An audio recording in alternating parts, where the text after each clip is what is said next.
Salam dari HKBP Kernolong, HKBP tertua di Pulau Jawa. Sebelum kita memasuki peraduan malam kita, sejenak kita mendengarkan firman Tuhan. Mari kita berdoa. Allah Bapa yang bertata dalam kerajaan sorga mulia, terpujilah nama-Mu ya Tuhan, yang berkuasa atas hidup dan kehidupan kami. Di malam ini kami mau mendengarkan firman-Mu sebelum kami beristirahat.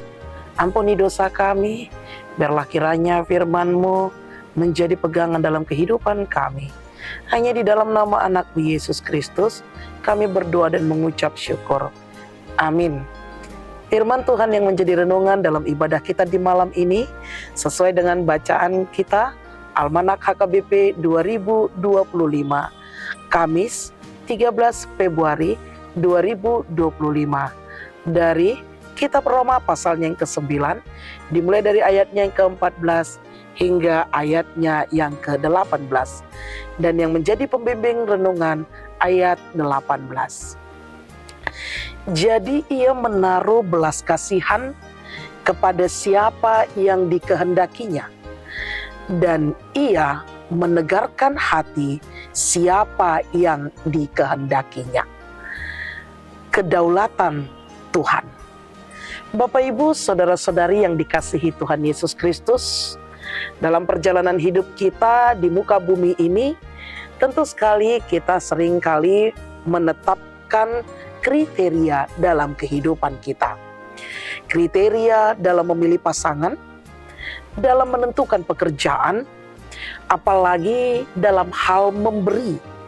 Terkadang kita berharap dari setiap pemberian itu, apa yang kita lakukan ada feedback-nya. Demikian juga dengan sebuah perusahaan akan memilih pemimpinnya berdasarkan kriteria yang telah diputuskan dan ditetapkan. Tak bercacat, tak bernoda, bersih dari segalanya. Bapak, Ibu, saudara-saudari yang dikasihi Tuhan Yesus Kristus, apa yang terjadi ketika pemimpin itu sebaliknya? Ketika dalam kepemimpinannya dia melakukan satu kesalahan, tentunya akan ada penghakiman atau hukuman dari perbuatan itu. Bahkan kebencian. Inilah yang selalu dapat berubah sesuai dengan keinginan kita. Namun, ketika pencapaian yang telah ditentukan tercapai, maka terpilihlah ia menjadi pemimpin. Bapak, Ibu, saudara-saudari yang dikasihi Tuhan Yesus Kristus, berbeda dengan pemilihan Tuhan secara khusus atas bangsa Israel. Tuhan tidak menentukan kriteria atas pemilihan itu. Namun yang pasti, bangsa itu memiliki tugas dan tanggung jawab, yaitu menjadi perpanjangan tangan Tuhan. Namun dalam perjalanannya bangsa itu melakukan kesalahan. Apakah kepemilihan yang dilakukan Tuhan menjadi satu kegagalan ketika bangsa itu mengalami pergumulan, permasalahan, atau tidak melakukan kehendaknya? Jawabnya tidak. Mengapa? Karena Tuhan tidak pernah gagal. Tuhan Maha Sempurna. Tuhan mampu menata dan menentukan perjalanan hidup kita di mana kita berada.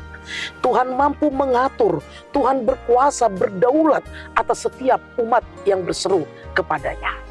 Yang artinya Tuhan selalu menaruh belas kasih kepada siapa saja yang dikehendakinya. Tentunya apabila manusia itu melakukan dosa, maka Tuhan akan berbelas kasih kepadanya, dia yang mau bertobat. Apabila manusia itu jatuh dan terjerembab, kekecewaan, kegagalan menghampirinya, Tuhan pasti menegarkan hatinya sesuai dengan kehendaknya ketika manusia itu mau bangkit. Karena itu, Bapak, Ibu, saudara-saudari yang dikasihi Tuhan Yesus Kristus, Tuhan tidak pernah berubah, karena ketetapan dan keputusan Tuhan selalu ya dan amin. Sekalipun bangsa itu tegar tengkuk, sekalipun manusia penuh dengan dosa dan nista, Allah berdaulat atas hidup manusia itu. Tuhan menaruh belas kasihan kepada siapa yang dikehendakinya. Dan Tuhan juga menegarkan hati siapa yang dikehendakinya. menguatkan, dan membangkitkan untuk hidup dalam pertobatan. Kini kita mengakui belas kasih Tuhan telah diberikan kepada siapa saja, termasuk kepada kita. Kita merasakan betapa besarnya belas kasih Tuhan, betapa banyaknya karya Tuhan yang menyertai, menegarkan, menguatkan kita di saat kita jatuh dan terjerembab. Ketika itu telah kita rasakan, apa yang menjadi respons kita sebagai orang percaya? Apakah kita tetap setia dan melakukan kehendak-Nya? Tuhan berdaulat atas kita. Karena itu, mari kita pakai hidup kita seturut dan sesuai dengan kehendak Tuhan selama kita hidup di muka bumi ini. Datang dan berseru kepadanya, bertobat, memohon ampun, agar hidup kita seturut dengan kehendak Tuhan. Tuhan memberkati kita semua. Amin. Terima kasih Bapa. Kami menyadari Engkau berkuasa atas hidup kami. Kuasa-Mu menyatakan belas kasih-Mu kepada kami, manusia yang berdosa, yang seringkali merasa tidak puas dan penuh dengan kekecewaan. Firman-Mu mengingatkan dan menguatkan kami, betapa besarnya cinta kasih-Mu, belas kasihan-Mu kepada kami. Ajari kami untuk selalu datang berseru dan berdoa kepada Tuhan di dalam setiap perjalanan kehidupan kami di muka bumi ini. Kami mau beristirahat ya Tuhan.